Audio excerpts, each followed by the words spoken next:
Corn School on RealAgriculture.com is brought to you by BASF and Pride Seeds.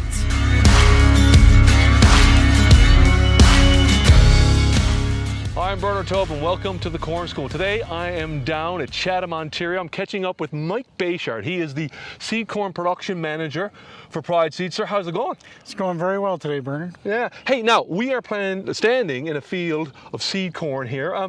How has the season progressed? You pretty much done?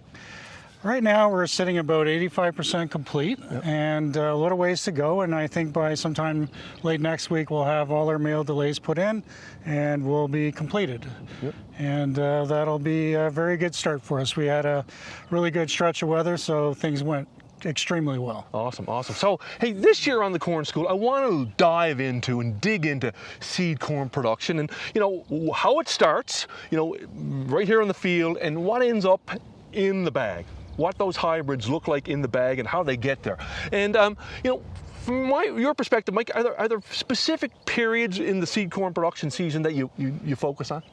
Yeah, my main three areas that I would be focusing on are obviously now the planting season, followed later on by the flowering period, which we call detasseling, and then, of course, the harvest period. Those are the three main areas. Yeah. So let's turn that into a three-part series this year on the Corn School, and we're going to start with planting right here and right now. And so I guess we're down here in Chatham, Kent, southern Ontario. Why do you plant seed corn in this region? Yeah, good question. Obviously, Kent County is a region with some well-known, very fertile, productive lands. Makes it a great region to grow seed corn. But we sort of have a microclimate down here. We're known as the banana belt here in Essex and Kent counties. And we're protected from the Great Lakes. Obviously, Lake Erie to the south, Lake Huron to the north, Lake Michigan to the west, and also even Lake St. Clair, which is very close to us, to the west, offers this microclimate and allows us to put a crop in the ground and finish it off to full maturity before frost. This is different than growing commercial corn.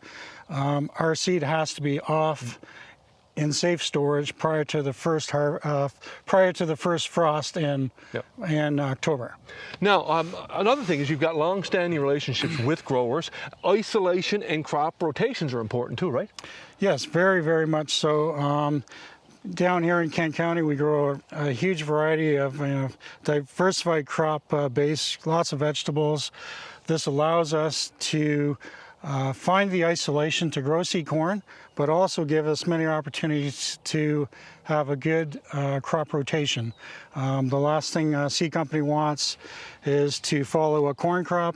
We want to make sure we minimize our risk by planting seed corn after a different crop kind, therefore minimizing any risk with disease and insect pressure, and also thinking about final yields, maximizing yields, of course. So, Mike, tell me more about isolation. What do we need from an isolation perspective around this field, and why is it so important? Isolation is really important, Bern, because we want only the male pollen, the seed parent pollen, to land on our seed parent, nothing outside. So it's really important that we have isolation from surrounding crops. And I'll give you some examples. When we have commercial corn close by, we have to have a minimum of 200 meters or 660 feet. So that's where the relationship with neighbors comes into play. With a seed corn grower, he has to have a good relationship with his neighbors. He benefits if he has some type of degree in diplomacy, because you really need to have that tact to be able to trust your neighboring farmer that what he says is actually what is going to happen. So he spends a little bit of leg time or a little bit of legwork there in the early beginnings, making sure that he can grow seed corn. He has the proper isolation, and then he submits the map to me at Pride Seeds, and from there we move on. Standing here right now, we have obviously some beans here to the south. So that means across the road there's some commercial corn. So we're protecting ourselves from that commercial corn. In the field here, we're standing in right across the male row. There's 4 females to my left. There's 4 females to your right, Bern. And this male row is going to pollinate these outside rows here that we're looking. This will be destroyed later on once the pollination period is completed. So Yeah. And now, what role does the male play? Because you mentioned you can plant males around the exterior of this field. yeah, so like an insurance policy, we want to make sure that there's no foreign pollen coming into our fields and contaminating the female silks. That would create what we call an outcross, and that's an undesirable thing in seed production. We want everything to look monogamous, all looking the same. So it's an insurance policy to buffer, to make sure we catch these outside female rows and get them pollinated early, so there's no possibility of foreign pollen coming in. So even with 660 feet of isolation, with winds, the trade winds, there's always some pollen that are floating in the airstreams that'll get deposited in the field. Right. And it's just the way it is. You can't do it at 100%. So Mike, tell me more about the male. You actually plant that twice, correct? Yeah, we do. We plant the male twice, Bern, for two reasons. Number one, the first reason is we want to make sure that we extend our window of pollen, and to pollinate, to assure that we pollinate the female silks. The second reason is we want to make sure that we pollinate any delayed females. So in this scenario here, when we planted this field, we planted the first male with the female. And the instructions on this variety is we come back in later 80 GDUs, which is about 7 to 10 days under normal growing conditions. We will drop another 50% population of male down on the male row, and therefore we, like I said, we extend that window of pollen. So it's another insurance policy. So Mike, how do you choose inbreds? I mean, you've got a female and a male here. How do you choose the ones you need, or you want, to create that hybrid?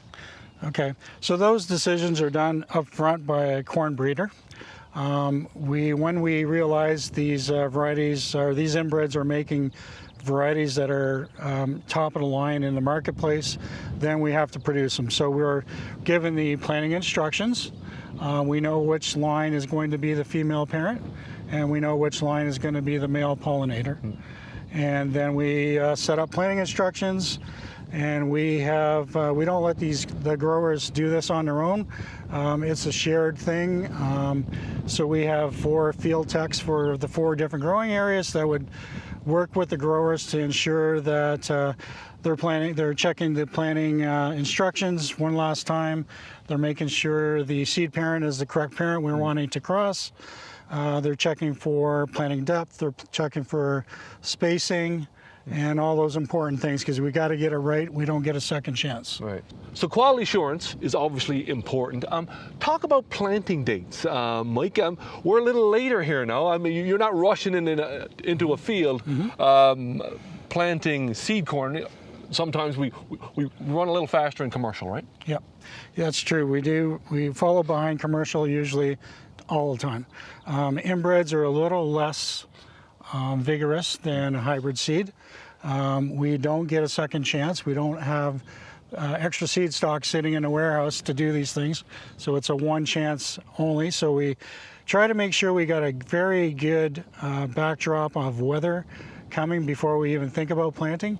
Typically we're starting around May 10th and we're ending around June 10th, so with our male delays. So talk to me finally about populations. I mean, how does it vary from commercial populations? Are you a little lower, a little higher? Yeah, so we're all over the board on that. We have basically we have a production research team that puts out all their different inbred lines, and we test them at different population levels to see what is the true best population to set at.